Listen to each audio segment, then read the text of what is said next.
Welcome to प्रोसेसफोलिओ activity. या ॲक्टिव्हिटीमध्ये आपण एका सिच्युएशनबद्दल डिस्कशन करणार आहोत आणि अशा प्रकारच्या सिच्युएशन्स हँडल करण्यासाठी मायक्रोसॉफ्ट ऑफिस 2013 मध्ये असणाऱ्या विविध टूल्सचा वापर आपल्याला करता येणार आहे. Assume that you are working as a business development manager. Suppose आपण एक बिझनेस डेव्हलपमेंट मॅनेजर आहात आणि एका रेप्युटेड कंपनीमध्ये काम करत आहात आणि आपल्या कामाचा एक भाग म्हणून आपल्याला विविध कस्टमरशी किंवा वेंडरशी नेहमीच इंटरॅक्ट करावं लागतं. Marketing, sales, services, support, quality किंवा ॲनालिसिस या संदर्भात बरेचसे निर्णय आपल्याला घ्यावे लागतात आणि यासाठी आपल्याला एक डेटाबेस मेंटेन करावा लागतो. आणि अशा प्रकारची सिच्युएशन किंवा अशा प्रकारची कामं करण्यासाठी मायक्रोसॉफ्ट ऑफिस 2013 मध्ये असणाऱ्या विविध टूल्सचा वापर आपण करू शकतो. कस्टमर रिलेशनशिप मॅनेजमेंट या संदर्भात एक डॉक्युमेंट आपण इथे क्रिएट केलेलं आहे. ह्या डॉक्युमेंटमध्ये CRM म्हणजेच कस्टमर रिलेशनशिप मॅनेजमेंट या सिस्टीम किंवा प्रोसेसबद्दल माहिती टाईप करून ठेवण्यात आलेली आहे. तर मायक्रोसॉफ्ट वर्ड 2013 या वर्ड प्रोसेसिंग सॉफ्टवेअरचा वापर करून आपण एक सुंदर डॉक्युमेंट क्रिएट करू शकतो. आवश्यकतेनुसार हेडिंग्स किंवा टायटल अशा प्रकारच्या विविध स्टाईल्स आपल्याला अप्लाय करता येऊ शकतात. For example, customer relationship management हे आपल्या डॉक्युमेंटचं टायटल आहे. तर होम टॅबमध्ये असणाऱ्या स्टाईल्सचा वापर करून आपण टायटल ही स्टाईल या टेक्स्टला अप्लाय करू. जरुरीप्रमाणे विविध टायटल्स सिलेक्ट करता येऊ शकतात आणि त्यांना टायटल ही स्टाईल आपल्याला अप्लाय करता येऊ शकेल. कस्टमर सॅटिस्फॅक्शन हा पहिला ऑब्जेक्टिव्ह आपण सिलेक्ट करू आणि त्याला हेडिंग 1 अशी स्टाईल आपण अप्लाय करू. एकाच वेळी मल्टिपल पॅराग्राफ्स किंवा मल्टिपल टेक्स्टला स्टाईल्स अप्लाय करायचे असतील तर सिलेक्शन केल्यानंतर कंट्रोल की प्रेस करून आपल्याला मल्टिपल लाईन्स सिलेक्ट करता येऊ शकतील आणि त्यानंतर एकाच वेळी आपल्याला या सर्व सिलेक्शनला हेडिंग स्टाईल्स अप्लाय करता येऊ शकतील. किंवा मायक्रोसॉफ्ट वर्डमध्ये असणाऱ्या फॉर्मॅट पेंटर या फीचरचा वापर करता येऊ शकेल आणि एका टेक्स्टला अप्लाय केलेलं फॉर्मॅटिंग आपल्याला कॉपी करता येईल. फॉर्मॅट पेंटर हा ऑप्शन सिलेक्ट केलेल्या टेक्स्टला असणारं फॉर्मॅटिंग कॉपी करतो आणि हे फॉर्मॅटिंग आपल्याला दुसऱ्या एका टेक्स्टला अप्लाय करता येऊ शकेल. जरुरीप्रमाणे आपल्याला टेक्स्ट सिलेक्ट करून बुलेट्स अँड नंबरिंग या ऑप्शनचा वापर करता येऊ शकेल. आपण इथे बुलेट्स ही स्टाईल अप्लाय करतोय. जरुरीप्रमाणे टेक्स्ट सिलेक्ट करा. स्टाईल्स या ऑप्शन्समधून विविध स्टाईल्स आपल्याला अप्लाय करता येऊ शकतील. मल्टिपल सिलेक्शन करण्यासाठी कंट्रोल कीचा वापर करा आणि कंट्रोल कीचा वापर करून आपल्याला मल्टिपल लाईन्स सिलेक्ट करता येतील आणि एकाच वेळेस आपल्याला स्टाईल्स किंवा फॉर्मॅटिंग फीचर्सचा वापर करून फॉर्मॅटिंग अप्लाय करता येऊ शकेल. या मायक्रोसॉफ्ट वर्ड डॉक्युमेंटमध्ये अशा प्रकारचं डॉक्युमेंटेशन क्रिएट करण्यासाठी आपल्याला कव्हर पेज या फीचरचा वापर करता येऊ शकेल. इन्सर्ट टॅबमध्ये असणारा कव्हर पेज हा ऑप्शन वापरून आपण आपल्या डॉक्युमेंटला कव्हर पेज इन्सर्ट करू शकतो. इथे काही रेडीमेड डिझाईन्स अवेलेबल आहेत कव्हर पेजसाठी. यापैकी एखाद्या डिझाईनचा वापर आपल्याला करता येऊ शकेल. तर इथे आपण एक कव्हर पेज डिझाईन सिलेक्ट करू. तर इथे एक कव्हर पेज इन्सर्ट करण्यात आलेलं आहे. ह्या कव्हर पेजमध्ये आपल्याला डॉक्युमेंटचं टायटल टाईप करायचं आहे.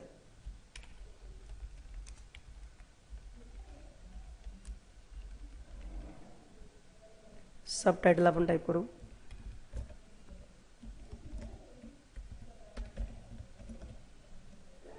कव्हर पेजमध्ये कंपनीचं नाव, ॲड्रेस टाईप करता येईल. डेट देखील आपल्याला टाईप करता येऊ शकेल.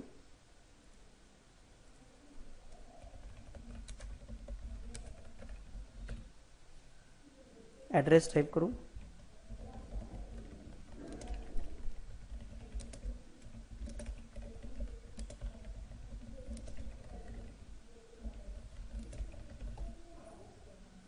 तर अशा प्रकारे सिम्पली आपल्याला एक कव्हर पेज इन्सर्ट करता येऊ शकेल. या कव्हर पेजमध्ये document title, company name, address, date याबरोबरच आपल्याला काही लोगो देखील ॲड करता येऊ शकतो. जसे की इथे एक इमेज टॅग देण्यात आलेला आहे. आपल्याला देखील एखादी इमेज ॲज अ लोगो म्हणून इथे इन्सर्ट करता येऊ शकेल.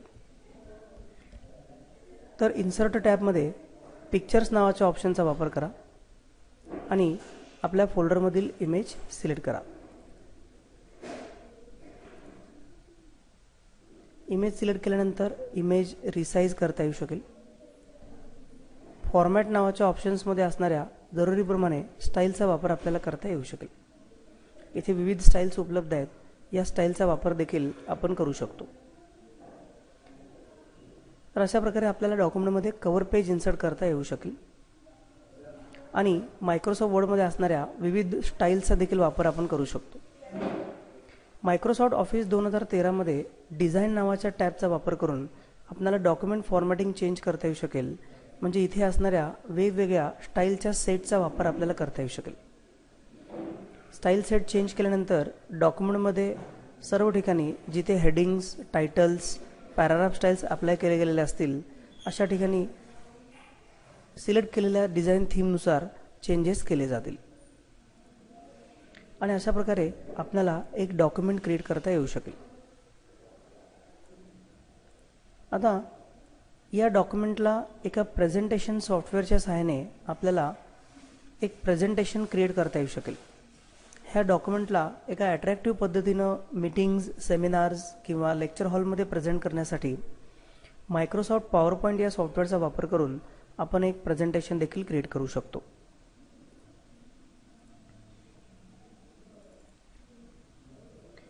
तर इथे एक प्रेझेंटेशन आपण क्रिएट केलेलं आहे. या प्रेझेंटेशनमध्ये वेगवेगळ्या स्लाइड्सवरती आपण वेगवेगळी माहिती आपण टाईप केलेली आहे आणि याला आणखीन अट्रॅक्टिव्ह बनवण्यासाठी डिझाईन टॅबमध्ये असणाऱ्या थीम्सचा वापर आपल्याला करता येईल. इथे काही pre defined themes, designs available आहेत आणि या डिझाईनचा वापर करून आपल्याला हे डॉक्युमेंट, आपल्याला हे प्रेझेंटेशन अट्रॅक्टिव्ह बनवता येऊ शकेल. त्याचबरोबर या प्रेझेंटेशनमध्ये आपल्याला वेगवेगळ्या प्रकारचे ग्राफिक्स इन्सर्ट करता येतील. जसं की इथे इन्सर्ट टॅबमध्ये असणाऱ्या पिक्चर्सचा वापर करून पिक्चर्स इन्सर्ट करता येतील, शेप्सचा वापर करून शेप्स इन्सर्ट करता येतील, स्मार्ट आर्ट, चार्ट, जरुरीप्रमाणे हे ऑब्जेक्ट्स आपल्याला प्रेझेंटेशनमध्ये इन्सर्ट करता येऊ शकतील.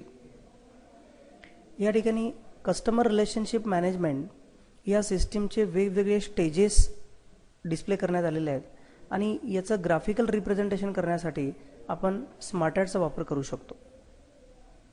जेव्हा आपण पॉवर पॉईंटमध्ये एखादी स्लाईड इन्सर्ट करतो, ती स्लाईड इन्सर्ट करण्यासाठी वेगवेगळ्या प्रकारचे लेआउट्स इथे उपलब्ध आहेत. एखाद्या स्लाईडची लेआउट चेंजही करता येऊ शकेल. तर लेआउट नावाच्या टॅबमध्ये टू कंटेंट ही लेआउट आपण सिलेक्ट करू आणि हे मार्केटिंग किंवा सेल्स किंवा ॲनालिसिस या प्रकारचे वेगवेगळे स्टेजेस डिस्प्ले करण्यासाठी आपण एका स्मार्ट आर्टचा वापर करू. तर इथे इन्सर्ट स्मार्ट आर्ट ग्राफिक या बटनला आपण क्लिक करू आणि इथे वेगवेगळ्या प्रकारचे स्मार्ट आर्ट अवेलेबल आहेत, स्मार्ट आर्ट ग्राफिक्स अवेलेबल आहेत. यातील आपण सायकल डायग्राम या कॅटेगरीमध्ये असणाऱ्या रेडियल सायकल या प्रकाराचा वापर करू आणि इथे आपल्याला कंटेंट टाईप करता येऊ शकतील.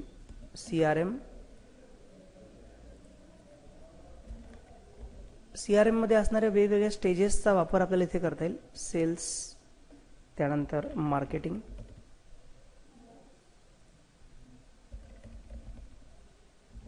Analysis, reports and analysis. तर इथे असणाऱ्या स्टेजेस आपल्याला एका ग्राफिकल ऑब्जेक्टद्वारे डिस्प्ले करता येऊ शकेल. Support and services. आता या स्मार्ट आर्टमध्ये आणखीन एक शेप इन्सर्ट करायचा असेल तर डिझाईन टॅबमध्ये ॲड शेप या ऑप्शनचा वापर करून इथे आणखीन एक शेप आपल्याला ॲड करता येऊ शकेल आणि या शेपसाठी आपण इथे कंटेंट टाईप करू, क्वालिटी कंट्रोल. जरुरीप्रमाणे या स्मार्ट आर्टला सिलेक्ट करून डिझाईन टॅबमध्ये स्मार्ट आर्ट स्टाईलचा वापर करून आपल्याला स्टाईल्स चेंज करता येऊ शकतील. इथे बरेचसे स्टाईल्स उपलब्ध आहेत. यापैकी एखादी स्टाईल आपल्याला अप्लाय करता येऊ शकेल. चेंज कलर्सचा वापर करून आपल्याला कलर्स देखील चेंज करता येऊ शकतील. तर अशा प्रकारे आपण मायक्रोसॉफ्ट पॉवरपॉईंट या प्रेझेंटेशन ग्राफिक्स सॉफ्टवेअरचा वापर करून प्रेझेंटेशन क्रिएट करू शकतो. कस्टमर रिलेशनशिप मॅनेजमेंट मध्ये असणारा एक सर्वात महत्त्वाचा भाग म्हणजे डेटाबेस मॅनेज करणे. म्हणजे एखाद्या ऑर्गनायझेशनमध्ये असणाऱ्या सर्व कस्टमरची इन्फॉर्मेशन एका डेटाबेस सॉफ्टवेअरचा वापर करून आपल्याला ऑर्गनाईज करता येऊ शकेल. आणि अशा डेटाबेस सॉफ्टवेअरमध्ये डेटा ऑर्गनाईज करण्यासंदर्भात असणाऱ्या विविध टूल्स किंवा फीचरचा वापर आपल्याला करता येईल. इथे आपण एक मायक्रोसॉफ्ट ॲक्सेस या सॉफ्टवेअरचा वापर करून एक डेटाबेस फाईल क्रिएट केलेली आहे. यामध्ये सर्वात आधी लर्नर टेबल अशा प्रकारचा एक टेबल इथे क्रिएट केलेला आहे. कन्सिडर करूया की एक ट्रेनिंग इन्स्टिट्यूटसाठी असणारे सर्व कस्टमर्स किंवा स्टुडंट्स यांचा आपण एक डेटाबेस क्रिएट करतोय. आणि या डेटाबेसमध्ये जी इन्फॉर्मेशन ऑर्गनाईज केली जाते ही टेबल स्वरूपामध्ये ऑर्गनाईज केली जाते. एखादा टेबल अशा प्रकारे क्रिएट करण्यासाठी क्रिएट नावाच्या टॅबमध्ये टेबल डिझाईन या ऑप्शनचा वापर करा आणि इथे फील्ड नेम टाईप करा. फॉर एक्झाम्पल पहिलं फील्ड नेम आपण टाईप करू लर्नर आय डी. त्यानंतर डेटा टाईप सिलेक्ट करा number. Second first name, data type short text. Next is middle name, data type short text. त्यानंतर last name, data type short text. Date of birth, data type date and time. अशा प्रकारे आवश्यकतेप्रमाणे आपण सर्व fields आणि त्या प्रत्येक फील्डसाठी एक स्पेसिफिक डेटा टाईप आपण सिलेक्ट करू शकता. फील्ड नेम आणि डेटा टाईप करून झाल्यानंतर सेव्ह नावाच्या बटनला क्लिक करून हे टेबल आपल्याला सेव्ह करता येईल. टेबल 1 या नावाने आपण हे टेबल सेव्ह करतोय. आता या टेबलला डायरेक्टली डबल क्लिक करून ओपन करा आणि या टेबलमध्ये आपल्याला या फील्डनुसार माहिती टाईप करता येऊ शकेल. जसे की इथे लर्नर नावाचं एक टेबल क्रिएट केलेलं आहे आणि या टेबलमध्ये ऑलरेडी बरीचशी माहिती आपण टाईप केलेली आहे. First name, last name, middle name, mobile number, course name, त्यानंतर date of birth, address, city, त्या स्टुडंटचं education, branch, name of college अशी माहिती आपल्याला या टेबलमध्ये त्या प्रत्येक फील्डमध्ये असणाऱ्या डेटा टाईपला अनुसरून आपल्याला टाईप करता येऊ शकेल. एखाद्या डेटाबेस टेबलमध्ये माहिती टाईप करणं सोपं जावं यासाठी आपल्याला अशा प्रकारचे फॉर्म्स क्रिएट करता येतील. आणि अशा प्रकारचा फॉर्म क्रिएट करण्यासाठी क्रिएट नावाच्या टॅबमध्ये फॉर्म विझार्ड या ऑप्शनचा वापर करता येऊ शकेल. इथे लर्नर टेबल या टेबलसाठी लर्नर डेटा एंट्री फॉर्म असा एक फॉर्म आपण क्रिएट केलेला आहे. आणि अशा प्रकारचा फॉर्म क्रिएट करण्यासाठी क्रिएट नावाच्या टॅबमध्ये फॉर्म विझार्ड या ऑप्शनचा वापर करा. कोणत्या टेबलसाठी फॉर्म क्रिएट करता आहात तो टेबल सिलेक्ट करा. फॉर एक्झाम्पल आपण इथे टेबल 1 हा टेबल सिलेक्ट करू. ह्या टेबलमध्ये असणारे अवेलेबल फील्ड्स इथे डिस्प्ले केले जातील. हे सर्व फील्ड आपल्याला सिलेक्ट करता येतील. नेक्स्टला क्लिक करा. इथे आपल्याला टेबलची लेआउट सिलेक्ट करायची आहे. Tabular layout, datasheet layout, justified layout असे 4 लेआउटचे ऑप्शन्स इथे उपलब्ध आहेत. आपण कॉलमवार हा ऑप्शन चूज करू आणि नेक्स्ट नावाच्या बटनला क्लिक करू. त्यानंतर फॉर्मसाठी इथे नाव टाईप करायचं आहे. आपण इथे नाव टाईप करू सॅम्पल फॉर्म आणि फिनिश बटनला क्लिक केलात तर हा फॉर्म इथे क्रिएट झालेला आहे. या फॉर्ममध्ये डायरेक्टली डेटा टाईप करता येऊ शकेल. For example learner I D 1, first name Vishal, middle name Shashikant, last name Shah, date of birth. Tab button press केलं तर हे रेकॉर्ड टेबलमध्ये फिल होईल. आपण हे टेबल ओपन करून पाहू शकता एक रेकॉर्ड या टेबलमध्ये ॲड झालेला आहे. अशा प्रकारे लर्नर टेबल या टेबलमध्ये माहिती भरण्यात आलेली आहे. या फॉर्मचा वापर करून भरपूर माहिती आपण या टेबलमध्ये फिलअप करू शकतो. किंवा या फॉर्मचा वापर करून आपल्याला माहिती एडिट देखील करता येऊ शकेल. ओके, बॉटम साईडला असणाऱ्या या नेव्हिगेशन कंट्रोल्सचा वापर करून आपण रेकॉर्ड्स नेव्हिगेट करू शकतो आणि या रेकॉर्डमध्ये आपल्याला चेंजेस देखील करता येऊ शकतील. न्यू रेकॉर्ड ॲड करण्यासाठी न्यू बटनला क्लिक करा आणि इथून आपल्याला एक न्यू रेकॉर्ड ॲड करता येऊ शकेल. टेबलमध्ये डेटा फिलअप केल्यानंतर किंवा इन्सर्ट केल्यानंतर जरुरीप्रमाणे इन्फॉर्मेशन रिट्राईव्ह करण्यासाठी किंवा व्ह्यू करण्यासाठी आपल्याला क्युरीजचा वापर करता येणार आहे. इथे ऑलरेडी आपण काही क्युरीज क्रिएट करून ठेवलेल्या आहेत. जसं की इथे ब्रँच वाईज क्युरी म्हणजे एका स्पेसिफिक ब्रँच वाईज आपल्याला विद्यार्थ्यांची इन्फॉर्मेशन रिट्राईव्ह करता येऊ शकेल. इथे फक्त ENTC या ब्रँचच्या विद्यार्थ्यांची इन्फॉर्मेशन डिस्प्ले होते. सिटी वाईज क्युरीमध्ये एका विशिष्ट सिटीमध्ये असणाऱ्या, फॉर एक्झाम्पल सांगली सिटीमध्ये असणाऱ्या सर्व विद्यार्थ्यांची नावं इथे डिस्प्ले होतात.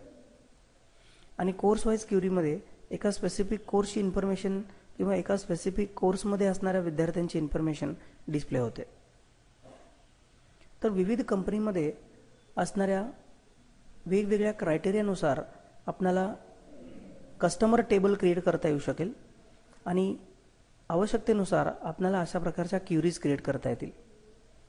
अशा प्रकारच्या क्युरीज क्रिएट करण्यासाठी क्रिएट नावाच्या बटनला क्लिक करा आणि क्युरी विझार्ड या ऑप्शनचा वापर करा. ओके बटनला क्लिक करा.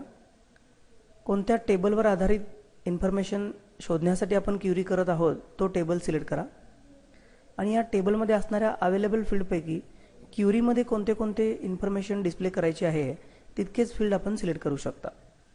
जसं की आपण लर्नर आय डी सिलेक्ट करू, फर्स्ट नेम सिलेक्ट करू, त्यानंतर मोबाईल नंबर आपण सिलेक्ट करू, डेट ऑफ बर्थ आपण सिलेक्ट करू, सिटी आपण सिलेक्ट करू आणि नेक्स्ट नावाच्या बटनला क्लिक करू. या क्युरीला एखादं नाव आपल्याला टाईप करता येऊ शकेल. आपण नाव टाईप करतोय क्युरी 1 आणि फिनिश नावाच्या बटनला क्लिक करा. आता या क्युरीमध्ये आपण सिलेक्ट केलेल्या फील्डप्रमाणे learner I D, first name, mobile number, date of birth आणि सिटी अशी माहिती आलेली आहे. स्पेसिफिकली आपल्याला फक्त मिरज या सिटीमध्ये असणाऱ्या विद्यार्थ्यांची लिस्ट हवी असेल तर त्या क्युरीला राईट क्लिक करा, डिझाईन व्ह्यू या ऑप्शनला क्लिक करा आणि इथे कोर्स किंवा सिटी या कॉलममध्ये आपल्याला आवश्यक तो चेंज करता येऊ शकेल. फॉर एक्झाम्पल या क्युरी 1 मध्ये आपल्याला फक्त मिरज या सिटीमध्ये असणाऱ्या विद्यार्थ्यांची लिस्ट हवी आहे. तर क्युरी 1 या क्युरीला राईट क्लिक करा, डिझाईन व्ह्यू या ऑप्शनला क्लिक करा आणि इथे सिटी नावाच्या फील्डमध्ये क्रायटेरिया सेट करा. आपण क्रायटेरिया सेट करतोय मिरज. सेव्ह नावाच्या बटनला क्लिक करा. इथूनच रन नावाचा ऑप्शन क्लिक करू शकता. तर आता फक्त या क्युरीमध्ये मिरजमध्ये असणाऱ्या विद्यार्थ्यांचीच इन्फॉर्मेशन रिट्राईव्ह केली जाते. तर अशा प्रकारे क्युरीजचा वापर करून आपल्याला आवश्यकतेनुसार हवी असणारी माहिती शोधता येते किंवा डिस्प्ले करता येऊ शकेल. या ज्या क्युरीज क्रिएट केल्या जातात ह्या क्युरीजमध्ये चेंजेस करायचे असतील तर त्या क्युरीला राईट क्लिक करा, डिझाईन व्ह्यूला क्लिक करा. फॉर एक्झाम्पल इथे ENTC ब्रँचच्या ऐवजी आपल्याला कॉमर्स शाखेमध्ये ॲडमिशन घेतलेल्या विद्यार्थ्यांची इन्फॉर्मेशन सर्च करायची आहे. तर आपण क्रायटेरिया सेट करतोय कॉमर्स आणि आता रन नावाच्या बटनला क्लिक करू. फक्त कॉमर्समध्ये शिकणाऱ्या विद्यार्थ्यांची लिस्ट आपल्याला इथे डिस्प्ले होऊ शकेल. या कोर्स वाईज क्युरीमध्ये आपल्याला C++ लँग्वेज या कोर्सला ॲडमिशन घेतल्या गेलेल्या विद्यार्थ्यांची लिस्ट डिस्प्ले होते. आपण या क्युरीला राईट क्लिक करू, डिझाईन व्ह्यू या ऑप्शनला क्लिक करू आणि इथे आपल्याला कोर्स नेममध्ये क्रायटेरिया चेंज करता येऊ शकेल MSCIT. MSCIT या कोर्समध्ये ॲडमिशन घेतलेल्या विद्यार्थ्यांची इन्फॉर्मेशन आपल्याला सिलेक्ट करायची. क्रायटेरियामध्ये ही इन्फॉर्मेशन डबल कोट्समध्ये टाईप करा आणि आता रन नावाच्या ऑप्शनला क्लिक करा. तर फक्त MSCIT मध्ये असणाऱ्या विद्यार्थ्यांची इन्फॉर्मेशन इथे डिस्प्ले होईल. क्युरीच्या सहाय्याने इन्फॉर्मेशन फक्त रिट्राईव्ह केली जाईल किंवा डिस्प्ले केली जाईल. पण काही वेळेस आपल्याला जर हार्ड कॉपी आउटपुट प्रिंट करायचं असेल तर त्यासाठी आपल्याला रिपोर्टचा वापर करावा लागेल. आणि इथे ऑलरेडी आपण काही रिपोर्ट क्रिएट केलेले आहेत, जसं की ब्रँच वाईज रिपोर्ट. इथे एका स्पेसिफिक ब्रँचमध्ये असणाऱ्या विद्यार्थ्यांची इन्फॉर्मेशन रिपोर्टमध्ये डिस्प्ले होते आणि याची आपल्याला हार्ड कॉपी आउटपुट प्रिंट काढता येऊ शकेल. कोर्स वाईज रिपोर्टमध्ये कोर्स वाईज इन्फॉर्मेशन डिस्प्ले होते. आता MSCITच्या ऐवजी मला C++ या कोर्सला ॲडमिशन घेतलेल्या विद्यार्थ्यांची रिपोर्ट प्रिंट काढायची असेल तर आपण क्युरी आधी डिझाईन करू. क्युरीला राईट क्लिक करा. या क्युरीच्या आधारावरती हा रिपोर्ट क्रिएट केलेला आहे. हा रिपोर्ट कसा क्रिएट करायचा आपण पाहू, पण सुरुवातीला आपण हा रिपोर्ट वापरून पाहू आणि मग क्रिएट कसा केला ते आपण पाहू. आता या कोर्स वाईज रिपोर्टमध्ये MSCIT या कोर्सची इन्फॉर्मेशन प्रिंट होते आहे. तर आपण या क्युरीमध्ये चेंज करू. राईट क्लिक, डिझाईन, MSCIT ऐवजी आपण टाईप करू C++ लँग्वेज. ही क्युरी रन करा. क्युरीमध्ये क्रायटेरिया टाईप करत असताना आपल्याला स्पेसिफिक कीवर्ड टाईप करायचा आहे. म्हणजे टेबलमध्ये कोर्सची जी इन्फॉर्मेशन आहे, ह्या कोर्सच्या इन्फॉर्मेशनमध्ये जो स्पेसिफिक कीवर्ड आहे तो कीवर्ड आपल्याला टाईप करावा लागेल. आपण इथून हा कॉपी पण करू शकतो. आता आपण कोर्स वाईज क्युरीला राईट क्लिक करा, डिझाईन व्ह्यूला क्लिक करा आणि इथे आपण टाईप करा C++ लँग्वेज. टाईप करत असताना युजली डबल कोट्समध्ये आपल्याला हे कॅरेक्टर्स टाईप करायचे आहेत. आणि आता रन नावाच्या ऑप्शनला क्लिक करा. तर C++ या कोर्समध्ये असणाऱ्या विद्यार्थ्यांची लिस्ट डिस्प्ले होते. सेव्ह नावाच्या ऑप्शनला क्लिक करा आणि ही क्युरी सेव्ह केल्यानंतर आता कोर्स वाईज रिपोर्ट ओपन करा. तर त्या क्युरीवर आधारित हा रिपोर्ट अपडेट होईल आणि आता आपल्याला याची प्रिंटआउट काढता येऊ शकेल. सिटी वाईज रिपोर्ट तयार करण्यासाठी क्रिएट नावाच्या टॅबमध्ये रिपोर्ट विझार्ड या ऑप्शनला क्लिक करा आणि ज्या टेबल किंवा क्युरीवर आधारित रिपोर्ट क्रिएट करायचा आहे ती क्युरी किंवा टेबल सिलेक्ट करा. आपण सिलेक्ट करतोय क्युरी सिटी वाईज आणि त्यामध्ये असणारे सर्व फील्ड किंवा आवश्यक ते फील्ड्स 1 बाय 1 सिलेक्ट करता येतील. आपण सर्व फील्ड सिलेक्ट करतोय. नेक्स्टला क्लिक करूया. नेक्स्टला क्लिक करूया. इथे आणखीन एक ऑप्शन आहे, do you want to add any grouping levels. आपल्याला कोर्स वाईज किंवा सिटी वाईज ग्रुपिंग करायचं आहे, एज्युकेशन वाईज ग्रुपिंग करायचं आहे, तर आपण ग्रुपिंग करू शकतो. नेक्स्टला क्लिक करा. नेक्स्टला क्लिक करा. नेक्स्ट आणि या रिपोर्टला आपण एक नाव टाईप करू, सिटी वाईज रिपोर्ट. फिनिश. तर इथे एक रिपोर्ट क्रिएट झालेला आहे. सिटी वाईज हा रिपोर्ट क्रिएट झालेला आपल्याला दिसेल.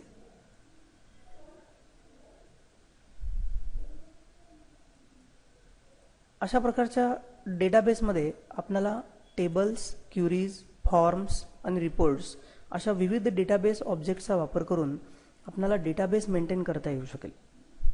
आणि अशा डेटाबेसमध्ये असणाऱ्या क्युरीज किंवा रिपोर्टचा वापर करून आपल्याला योग्य रिपोर्ट्स, योग्य ॲनालिसिस आणि मार्केटिंग किंवा इतर गोष्टींसंदर्भात निर्णय घेणं सोपं जाईल. अशा प्रकारच्या डेटाबेसमध्ये पासवर्ड प्रोटेक्शन देखील देता येतं आणि त्यासाठी फाईल मेनूमध्ये इन्फो या कॅटेगरीमध्ये एन्क्रिप्ट विथ पासवर्ड या ऑप्शनचा वापर करा. इथे आपल्याला एक पासवर्ड सेट करायचा आहे आणि ओके बटनला क्लिक करायचं. File menu, open, CRM database. तर आपल्याला पासवर्ड टाईप करावा लागेल. आपण पासवर्ड टाईप करू आणि ओकेला क्लिक करू आणि त्यानंतरच हा डेटाबेस ओपन होईल आणि याच्यामध्ये असणारे टेबल्स किंवा क्युरीज किंवा फॉर्म्स यांचा वापर आपल्याला करता येऊ शकेल. तर अशा प्रकारे या प्रोसेसफोलिओ ॲक्टिव्हिटीमध्ये आपण पाहिलं की एखादी सिच्युएशन हँडल करण्यासाठी आपण मायक्रोसॉफ्ट ऑफिसमध्ये असणाऱ्या विविध टूल्सचा अगदी चांगल्या पद्धतीने आपण वापर करू शकतो. थँक्यू.